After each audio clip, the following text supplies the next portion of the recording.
सके। अरे अपन में हर भावे ना दूसर के लागे पड़े, मोहन करे मर्द के झाड़ू से सेवा करे।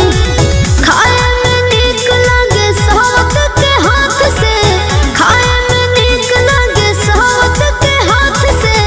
मर्द के बीपी बढ़े बीबी के बात से।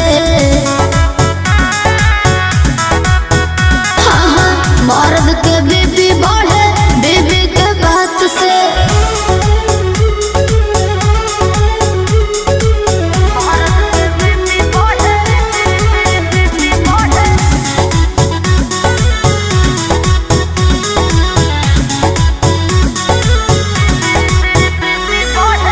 पति तो हटे बाकी सटे